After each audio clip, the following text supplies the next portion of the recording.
ఇక మాట్లాడుకుంటే so women గురించి విమెన్ తన ఆరోగ్యం గురించి తాను పట్టించుకోరు. సో ఇంట్లో ఎవరైనా పిల్లలకు బాగాలేకపోతున్నో భర్తకు బాగాలేకపోతున్నో ఎక్కువ ఫోకస్ అంతా అటే ఉంటుంది. తనకి ఐరన్ డెఫిషియన్సీ ఉన్నా ఎనీమియా ఉన్నా లేదా ఫీవర్ వచ్చినా తను మొత్తం హెల్త్ గురించి పట్టించుకోకుండా జీవితం అంతా వాళ్ళకే అర్పించేస్తూ ఉంటారు. హెల్త్ ఇష్యూస్ అనేవి విమెన్కి ఎక్కువగా వస్తున్నాయి. కారణం ఏంటంటే ఇదే అని చెప్తున్నారు. తన ఆరోగ్యం మీద తనకు అవగాహన లేకపోవడం, పట్టించుకోకపోవడం. సో ఒక 40 దాటిన తర్వాత ఉమెన్కి ఎలాంటి అసలు ప్రొటెక్షన్ అనేది ఉండాలి, తన ఆరోగ్యం గురించి తాను ఎలా ఆలోచించుకోవాలి? సో వివరాలు. మనకి 25 ఇయర్స్ వచ్చేంత వరకు జవానీలో ఉంటాం. 18 to 25 is a golden period. Okay, అది ఆరోగ్యంగా బాగుంటాము. అందులో ఒక సామెత ఉంటుంది, వయసులో కోతిని చూసినా కూడా అందంగా ఉంటాము. సో ఎందుకు అనంటే మన మెటబాలిజం సిస్టమ్ కరెక్ట్గా పనిచేస్తుంది, హ్యాపీగా ఉంటుంది. ఆ ఏజ్లో మనకి ఏ విధమైనటువంటి స్ట్రెస్ కానీ ఇంకొకటి కానీ ఉండదు. కారణం ఏంటంటే మన బాడీ కరెక్ట్గా పనిచేస్తుంది కాబట్టి, మన సిస్టమ్ కరెక్ట్గా పనిచేస్తుంది కాబట్టి. తర్వాత ఆఫ్టర్ 25 మెల్లమెల్లగా ఏమవుతుందంటే మన సిస్టమ్, మెటబాలిజం సిస్టమ్ తగ్గుతూ వస్తూ ఉంటుంది. అంటే ఏజ్ 25 వరకు కూడా ఎదిగేటటువంటి ఏజ్ అయితే 25 దగ్గర మనం నిలబడిపోతాం.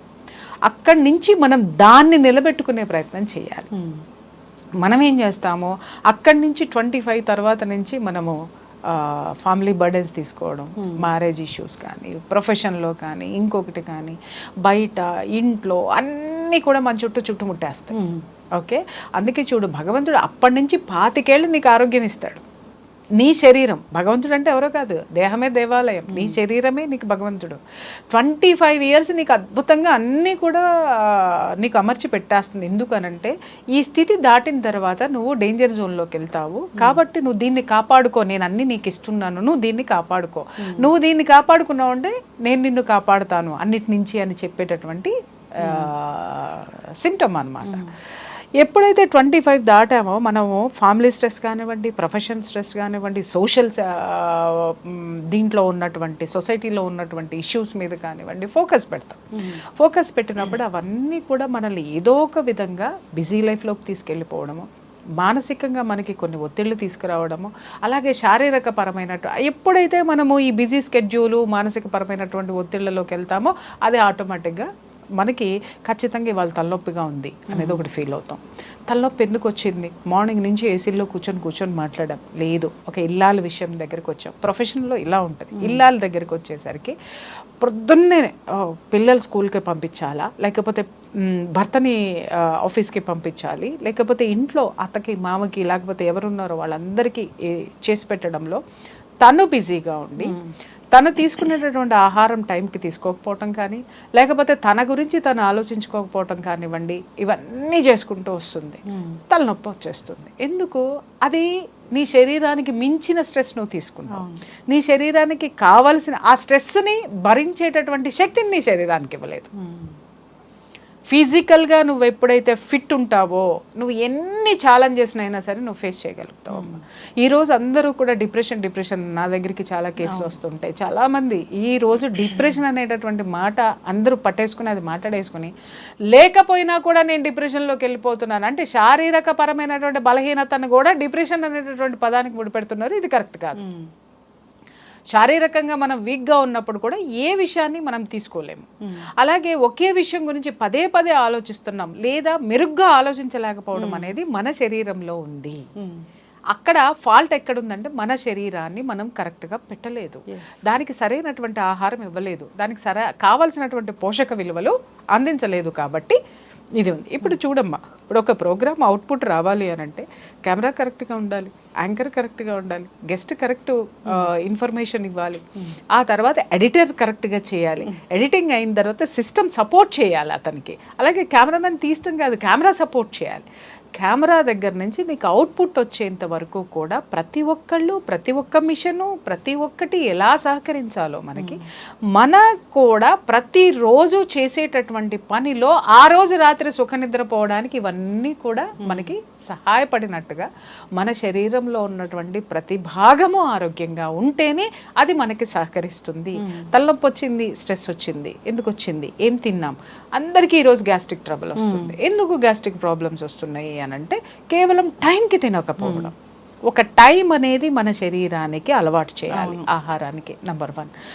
రెండోది, ఇప్పుడు అందరికీ కూడా విటమిన్ డెఫిషియన్సీలే. మీరు చూడండి, ఏ విమెన్ని తీసుకోండి, D vitamin deficiency main, B12 deficiency, magnesium deficiency, sulphur deficiency, zinc deficiency, మొత్తం అంతా కూడా మినరల్స్ కానీ వైటమిన్స్ కానీ డెఫిషియన్సీ ఎందుకు వస్తుందంటే మార్నింగ్ లేవగానే ఇంట్లోనే ఉంటుంది ఇల్లాలు, గృహిణి. అలాగే వర్కింగ్ ఉమెన్ కూడా ఏం చేస్తుంది అని అంటే గబా ఇంట్లో పనులు చేసేసుకొని అందరికీ పెట్టేస్తుంది. తనేదో గబా గబ గబ మెక్కేస్తుంది. తినడం కాదు, మెక్కటం అంటారు దాన్ని. మెక్కేసేసి గబగబా ఒక బాక్స్ తను కూడా వేసుకొని చలో ఎక్కడికి వెళ్తుంది, ఇక్కడ నుంచి క్యాబ్లో కూర్చుంటుంది, లేదా ఈ రోజు మెట్రోలో కూడా ఏసీలు వచ్చేసాయి.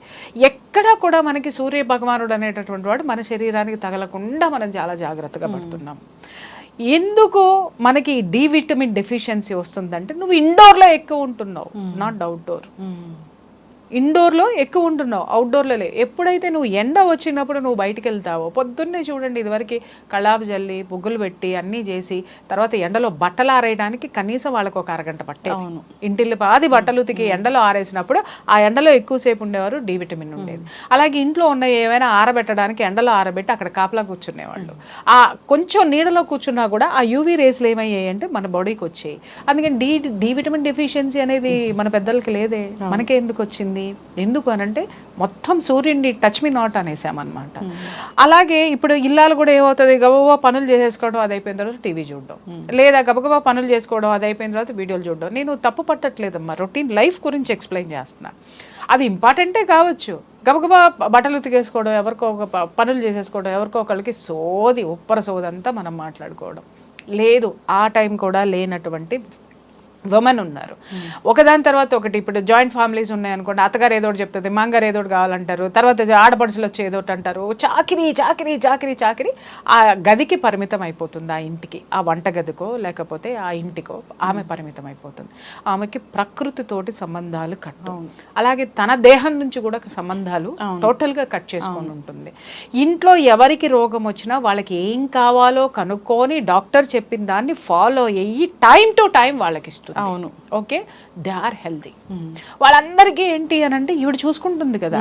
ఇంకొకటి ఏంటంటే ఇక్కడ ఫ్యామిలీలో కూడా మనం గమనించాల్సింది ఏంటంటే, ఈమె చాకరీ చేసిన తర్వాత పిల్లలు కానీ భర్త కానీ, ఒకవేళ ఆడపడుచులు అయితే వాళ్ళు కానీ, లేకపోతే మరుదులు బావగారులు అయితే వాళ్ళు కానీ, అత్త కానీ మాంగారు కానీ ఎవ్వరూ కూడా వాళ్ళు కోలుకున్న తర్వాత ఒక చిన్న థ్యాంక్స్ కూడా ఆవిడకి చెప్పరు. ఎగ్జాక్ట్లీ చెప్పరు. అంటే కృతజ్ఞత కోరుకోనటువంటి జీవితంలో ఎంత అద్భుతమైనటువంటి ప్లేస్ ఆవిడ తీసుకుంది. దాన్ని ఎవడు ఈ ప్రపంచంలో ఎవడు గుర్తించడు. ఫస్ట్ అదొకటి. అది కూడా ఒక విధమైనటువంటి లోటే ఆమెకి.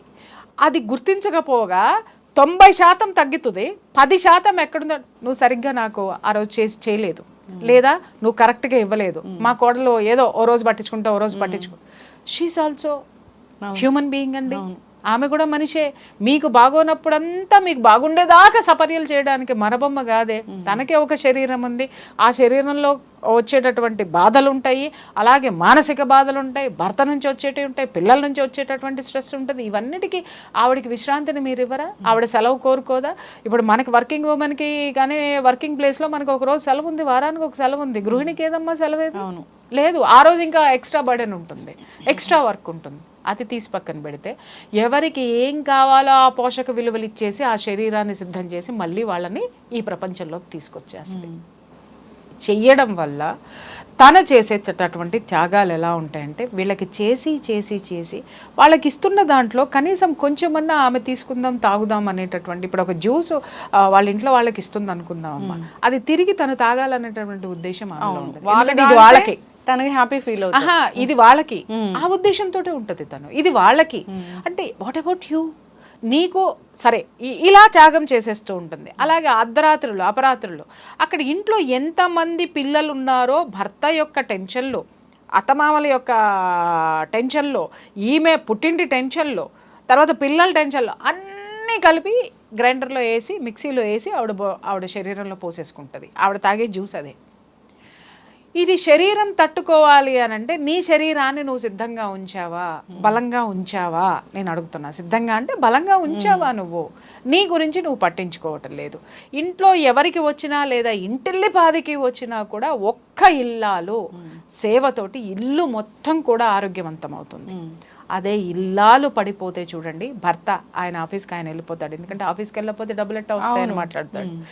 ఇంకొకటి, ఏ భర్త కూడా నా వారికి ఒంట్లో బాగలేదు అని చెప్పేసి అని సెలవు పెట్టుకుని ఉన్న భర్తలు ఎంత శాతం ఉన్నారు చెప్పమ్మా నువ్వు నాకు? అలాగే పిల్లలు, అరే జ్వరం వస్తే మా అమ్మ మా దగ్గర నుంచి కదలదు, హాస్పిటల్కి మోసుకెళ్తుంది, అక్కడికి మోసుకెళ్తుంది, ఇవాళ మా అమ్మకి బాగాలేదు, స్కూల్ నుంచి రాగానేనో లేకపోతే ఇంకొకటి మా అమ్మ దగ్గర కూర్చుందాం, మా అమ్మకి ఏం కావాలో ఇద్దాం, ఏం చేద్దాం అనేటటువంటి పిల్లల శాతం ఎంతమంది ఉందో చెప్పు. అలాగే అత్తమామలు కూడా అంతే, అరే మా కోడలకు బాగాలేదు, నాకు ఇంత చేస్తుంది కదా, తను బాగుంటేనే మేము బాగుంటాం, తనకి ఏదన్నా చేద్దామని ముందుకు వచ్చేటటువంటి అత్తమామల శాతం ఎంత ఉందో చెప్పు.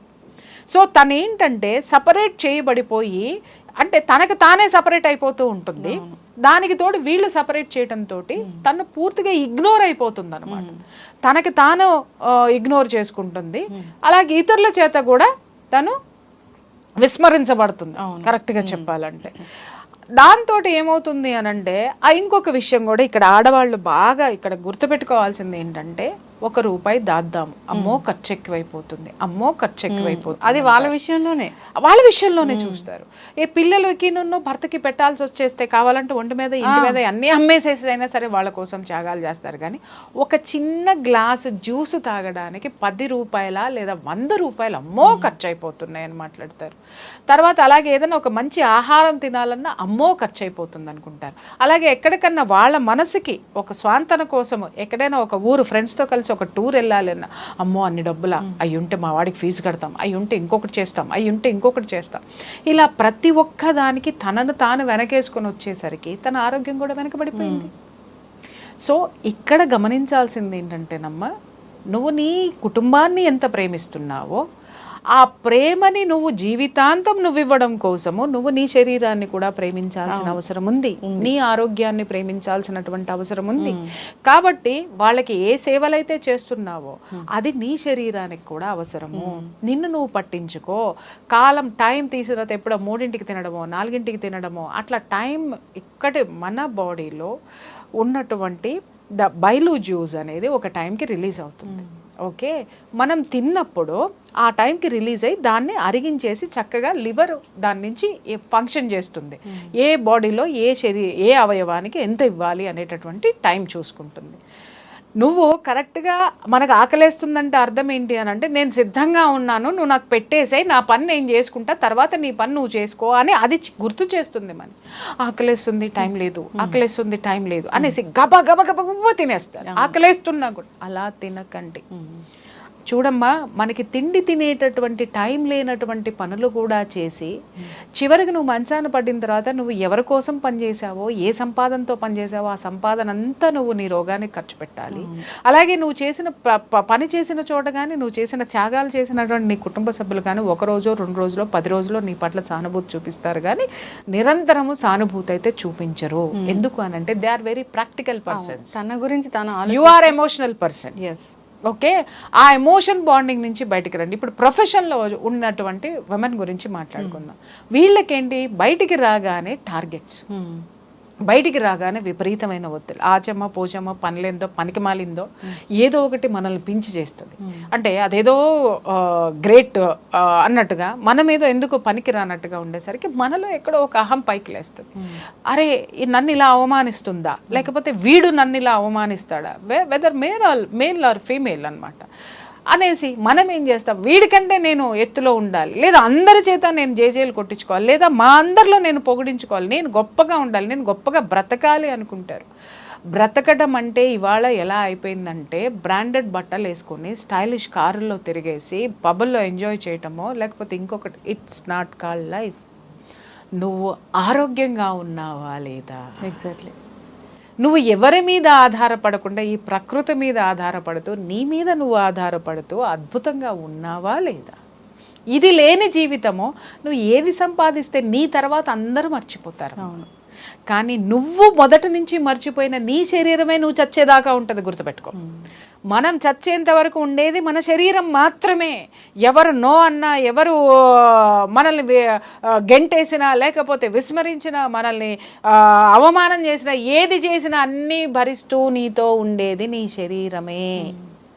చూడండి, వర్కింగ్ ఉమెన్ అయినా సరే ఆఫీస్లో ఏదైనా జరగకూడదు జరిగింది అనుకున్నాం, ఫస్ట్ మాట్లాడేటటువంటిది ఏంటంటే ఇంట్లో వాళ్ళు.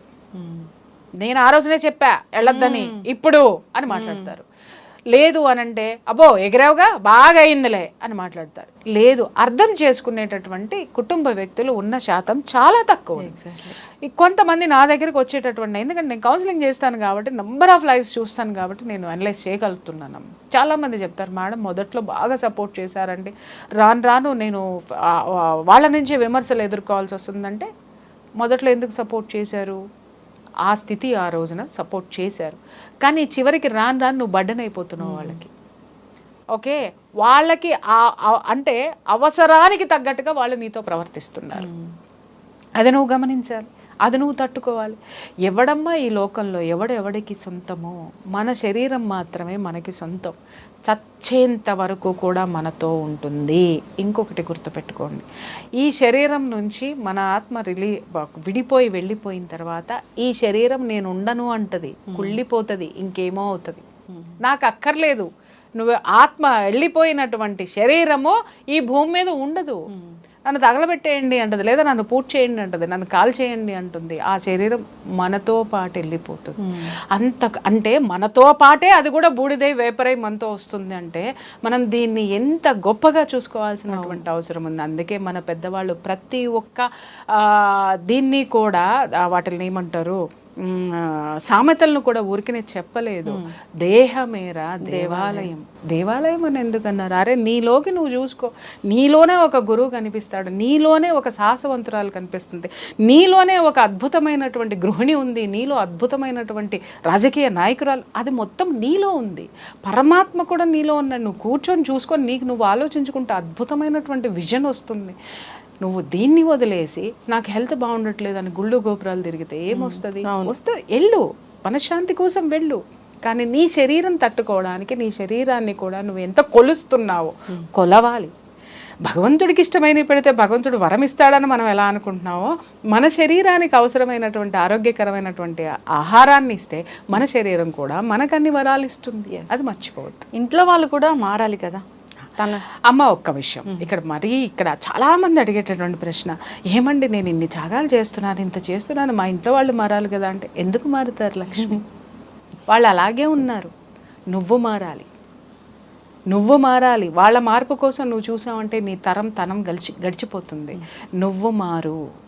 అరే వీళ్ళు ఇంతేరా భయ్, నేను ఎలా ఉండాలి, వీళ్ళని ఎదుర్కోవాలంటే నేను ఎలా ఉండాలి, లేదా వీళ్ళ నుంచి నేను బయటపడాలంటే నేను ఎలా ఉండాలి. అరే వీళ్ళు పట్టించుకోరు, రికగ్నైజేషన్ కోసం ఎప్పుడు ఉండద్దు. నేను అదే చెప్తున్నాను, నన్ను గుర్తించాలి, నేను ఇంత చేశాను, నేను అంత చేశా. అరే వాళ్ళది జస్ట్ నువ్వు మారి చూడు, వాళ్ళల్లో ఖచ్చితంగా మార్పు వస్తుంది.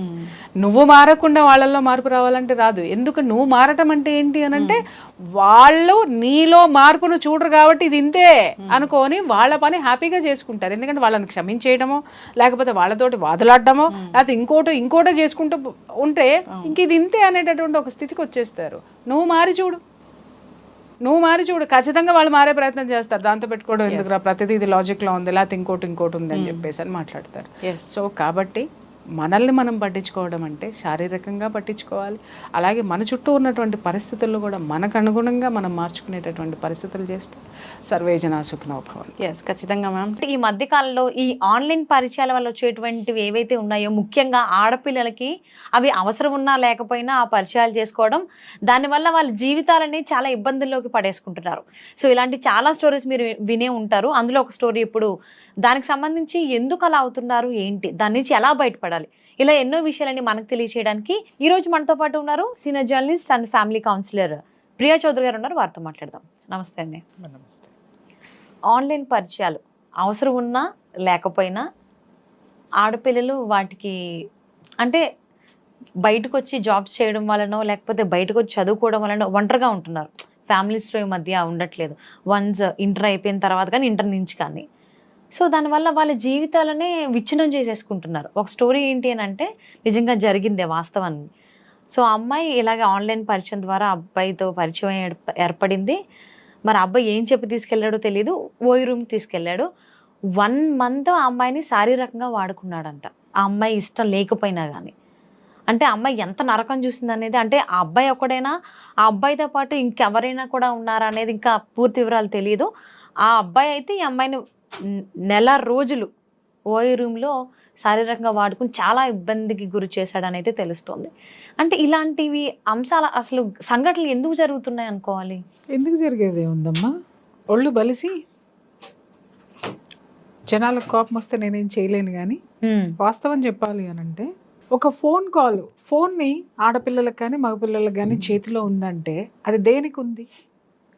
అది ఆపదలో ఆదుకోవడానికి ఉంది, లేదా నీకు అవసరం కోసం అనేది ఉంది. కానీ అనవసరమైన వాటిని చెత్త పోగు చేసుకుంటే నువ్వు ఎటెళ్ళాలో అటే వెళ్తావు. సెల్ ఫోన్లు అందరు అమ్మాయిల చేతుల్లో లేవా? సెల్ ఫోన్లు అందరు అబ్బాయిల చేతుల్లో లేవా? సెల్ ఫోన్లో ఉన్న ప్రతి అబ్బాయి తప్పే చేస్తున్నాడా? సెల్ ఫోన్ ఉన్న ప్రతి అమ్మాయి ఇట్లా వెళ్ళిపోతుందా? ఎవడు దేన్ని వెతుక్కుంటాడో చివరికి అక్కడే వెళ్తాడు. నంబర్ ఆఫ్ టైమ్స్ చెప్పాను నేను.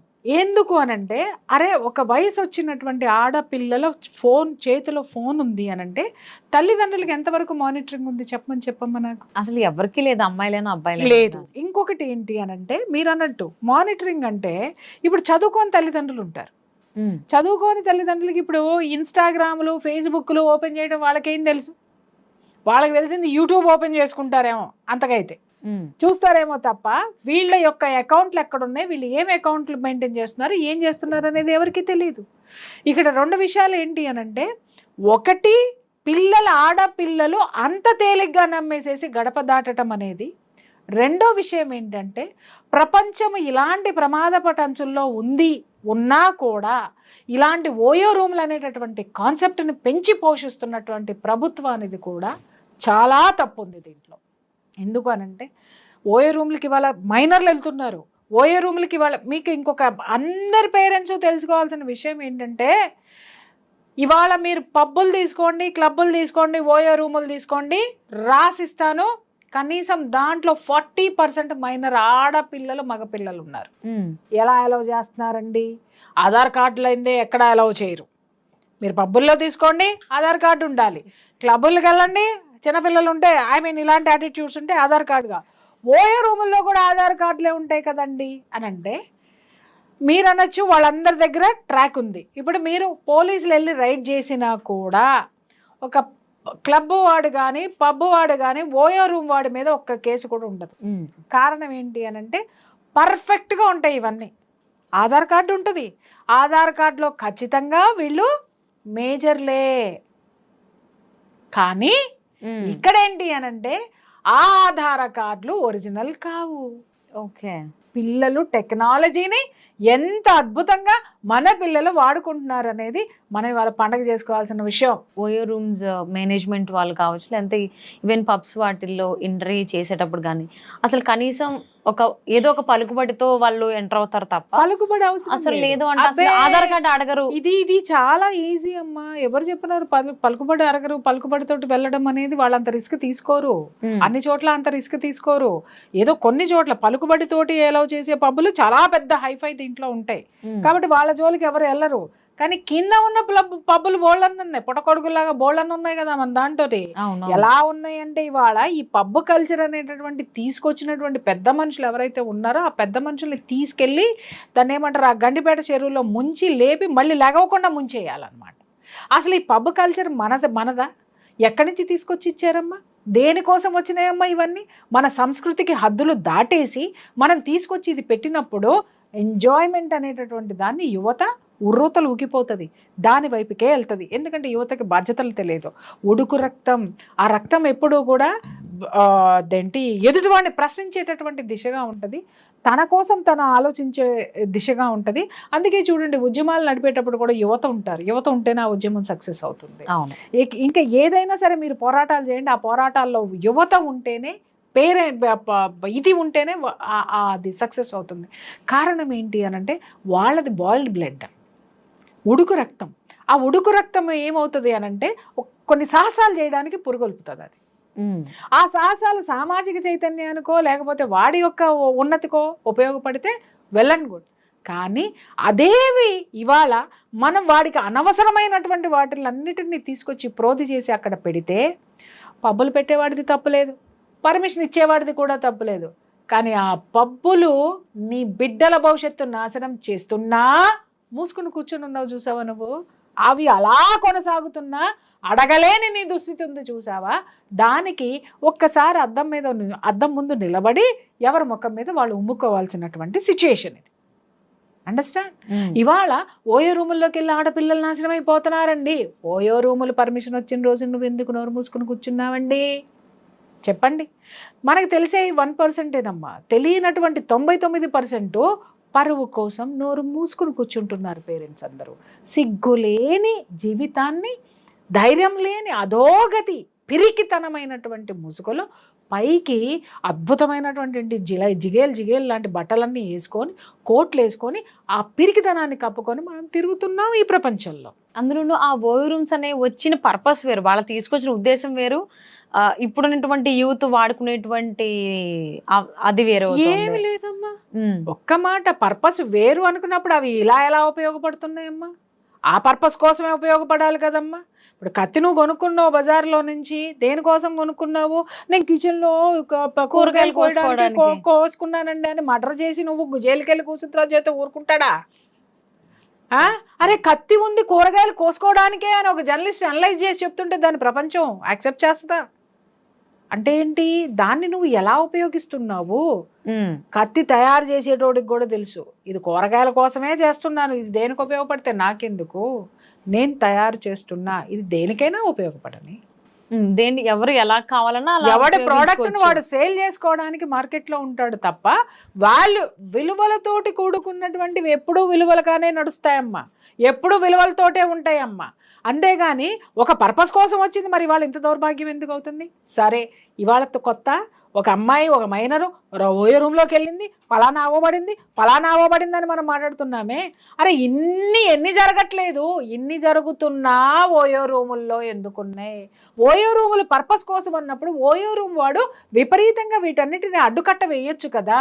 మా ఓయో రూముల్లో మీరు ఇలాంటివన్నీ జరగడానికి వీల్లేదు, మేము అన్ని చోట్ల కెమెరాలు పెడతాము, మేము భార్యాభర్తలు మాత్రమే రావాలి, ఫ్యామిలీలు మాత్రమే రావాలి, లేదా ప్రొఫెషనల్ దీంట్లో ఉన్న వాళ్ళు మాత్రమే, ఒక సాఫ్ట్వేర్ కంపెనీలో పనిచేసే ఎంప్లాయీస్ రావాలి, లేదా ఆఫీసర్లు రావాలి, వాళ్ళ పని కోసం వ్యక్తిగత పనుల కోసం వచ్చి వెళ్ళాలి తప్ప అనైతికమైనటువంటి పనులు, అసాంఘిక చర్యలు చేయడానికి వీల్లేదని బోర్డు పెట్టి వాడేమైనా స్ట్రిక్ట్ చేశాడా?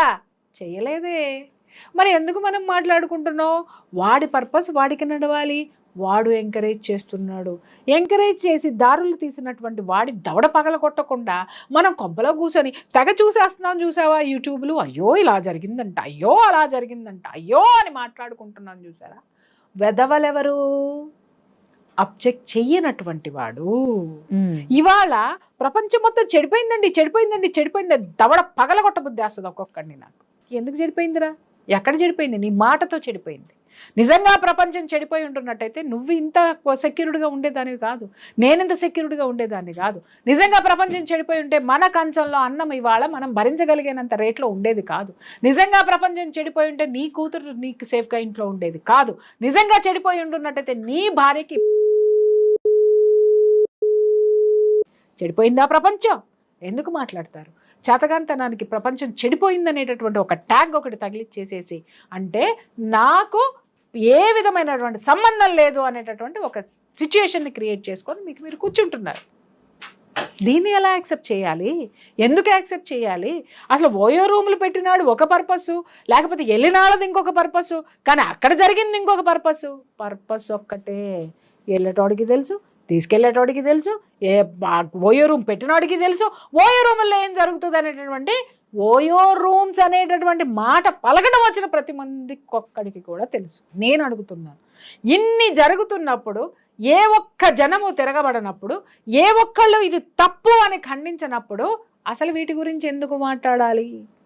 ఇవి తప్పులని ఎందుకు అనుకోవాలి? లైసెన్స్ ఇచ్చి పడేయండి. ఎవడేమైనా లైసెన్స్లు ఇవ్వండి. ఏ అమ్మాయిని ఎంతమంది దారిద్రం చేసేసేయండి, లైసెన్స్లు ఇచ్చి పడేయండి. ఆ లైసెన్స్లు ఎవరు ఇవ్వాలా? ఆ చుట్టుపక్కల ఉన్న వాళ్ళందరూ సంతకాలు తీసుకుని మరీ ఇవ్వాలా? సంతకం పెట్టడమే కదా ఇదంతా. నోరు మెదపట్లేదంటే కారణం ఏంటి? జరిగిన తప్పు ఓయో రూముది కాదు, జరిగిన తప్పు తీసుకెళ్ళిన వాడిది ఎంత ఉందో, ఓయో రూముది ఎంత ఉందో దానికి 100 రెట్లు. ఆ ఓయో రూములు ఇలాంటి అనైతిక పనులకి పాటుపడుతున్నాయని తెలిసినా నోరు మెదపడినటువంటి ఆ చుట్టుపక్కల ఉన్నటువంటి సామాన్యులది, ఆ చుట్టుపక్కల ఉన్నటువంటి విద్యార్థికులది, ఆ చుట్టుపక్కల ఉన్నటువంటి సోకాల్డ్ బ్యూరోక్రాట్స్ది, ఆ చుట్టుపక్కల ఉన్నటువంటి ఇంకెవరిది, సోకాల్డ్ ఉపాధ్యాయులది, సోకాల్డ్ జనాలది, so called wife, so called husband.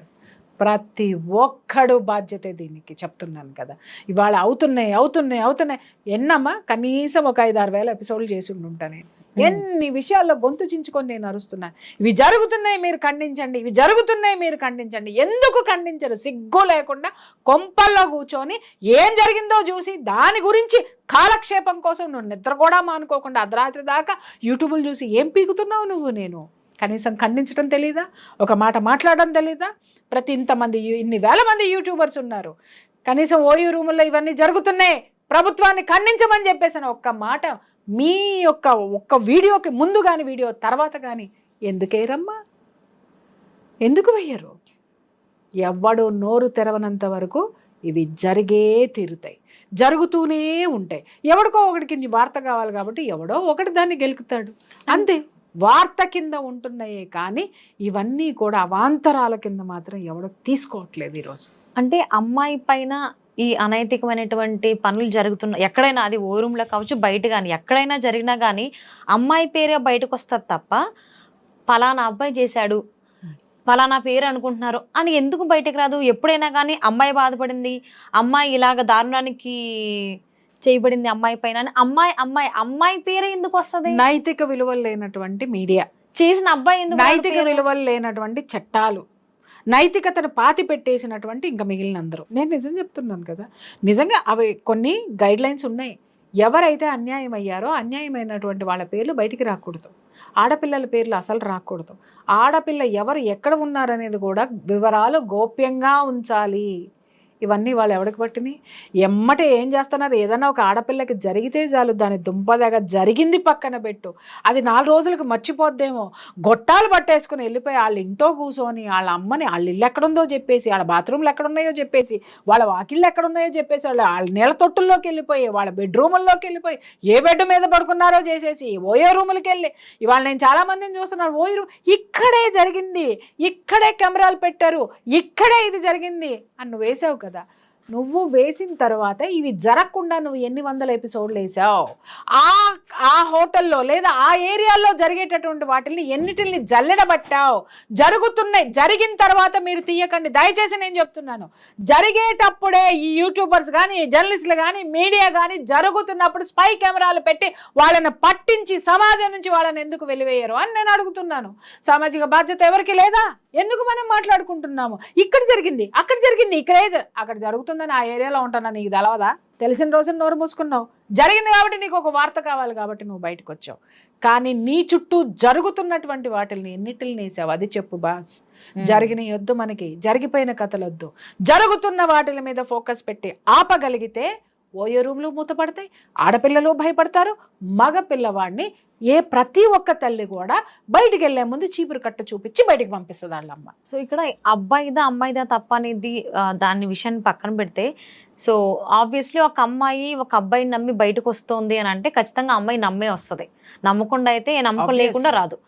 So ఆ అబ్బాయి అంత బాగా నమ్మించగలుగుతున్నాడు, ఎమోషనల్లీ కైండ్ ఆఫ్ బ్లాక్మెయిల్ చేయకపోతే ఆ అమ్మాయి ఓ రూమ్లోకి రాదు, అన్ని రోజులు అక్కడ ఉండదు, వచ్చిన తర్వాత నాకు ఇలా అన్యాయం జరిగిందని బయటికి చెప్తుంది. ఇన్ కేసు ఆ అమ్మాయికి నచ్చి చేస్తే.